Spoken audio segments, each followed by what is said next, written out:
Alright, and welcome back to another game of climbing the ranked ladder. We're using the Koala team, the Koraidon Lunala team, in this particular game. Overall, it feels quite strong. I think I might actually need to go back to... I might need to swap out this Water Urshifu for a Dark Urshifu again. Just because with the amount of sun running around, the Water Urshifu sadly does not do everything that you'd want him to do. But... you know what, that's just part of life. Okay, so what am I looking at here? They have an Indeedee, which tells me that that is most likely an Expanding Force Calyrex, in addition to whatever else it might be carrying. And they have an Incineroar.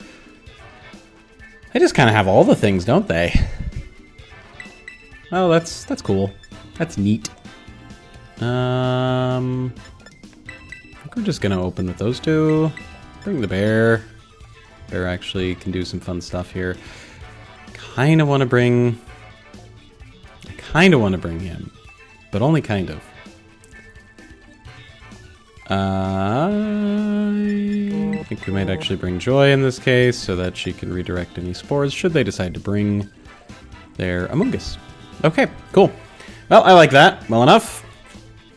Into the Calyrex Zamazenta core with a Flutter Mane for further damage and then 3 supports. You could argue that the Flutter Mane might even be functioning as the support itself. It's most likely where their Focus Sash is. Probably packing Icy Wind for speed control from the Calyrex. Overall, a very solid team. The main thing that I personally don't like about it is that it does not have significant amounts of damage outside of the 2 restricteds, which means that you can actually get them into a potentially bad position by outmaneuvering the restricted combination. So if you're able to outmaneuver and remove the dual restricteds, yeah, then, you know, game on. So, we've got that combo. What do I think? I think this would be a great turn for a Terradark Meteor Beam right there. And I think that I want to battle, and I think we're going to protect on Koraidon, because he's probably going to need some wide guard support here, but we might be able to get him rolling in just a moment. Okay, the Terradark should keep us safe from most, if not all, of what the Calyrex is planning on throwing at us. If anything, the Meteor Beam is lovely because we should just be able to get a significant damage boost as well as just delete the Incineroar off the field, which would make things much easier for our team as a whole. Yeah, so we'll see what they do. They go for the Fake Out into the Koraidon slot. Yep, that makes a lot of sense. And just Nasty Plot. Ooh, okay. Nasty Plot indeed. Here's a Meteor Beam, friend. I want your kitty to go away. Alright. Okay, here comes the Power Herb. Boop! Bye-bye. No more kitty for you. Alright, we'll see what the next Pokemon is that they decide to send out. But that was very straightforward. No particular issues with that. Yes, they got off the Nasty Plot. Cool, that's great.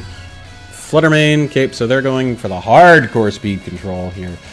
The real question is, do I think that they're going to... Oh, or they could just go for a Moonblast.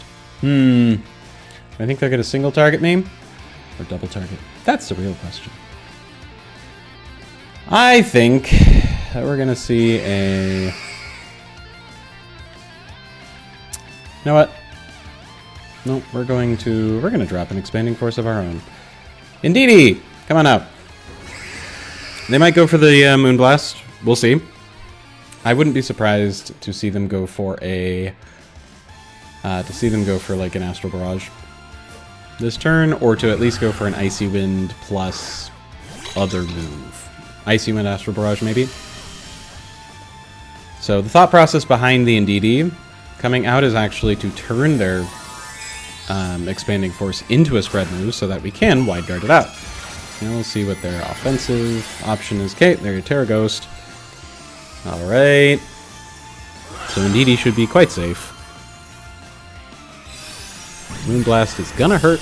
Yep, that hurt. That hurt a lot. And so even with the resistance, I might not be able to survive the Astral Barrage at +2. We'll see. And boop. Oh, Lunala! Look at you go! Have an Expanding Force, friends. Bop, +1 Expanding Force, dropping the, dropping the Flutter Mane. Okay, it did not have the Focus Sash, that was on the Calyrex. And dropping the Calyrex to Sash. Lovely. Absolutely lovely. The final Pokemon is Amoonguss. Alright, well this is that glorious moment where we're going to click another Expanding Force and... Oh wait, no, never mind. We're gonna Wide Guard. And we're gonna set up a Trick Room, right? Hold on, let me just double check. Yep, I have Ursaluna in the back. Lovely. Yep, now is time... It is time for a Wide Guard, just in case they decide to go with the Expanding Force that I think they have. They have a Rage Powder, that's nice. And we set up the Trick Room because that puts us Astral Barrage, cool, neat. Because that will put us in a winning endgame position for the Ursaluna. That being said, there's a decent possibility that the Indeedee might be able to carve its way through these two because the Amoonguss is weak to Psychic moves. And the Calyrex, as long as the Wide Guard's up, might not be able to touch. Yep, and they surrender. Alright, so there you go. Koala taking a win.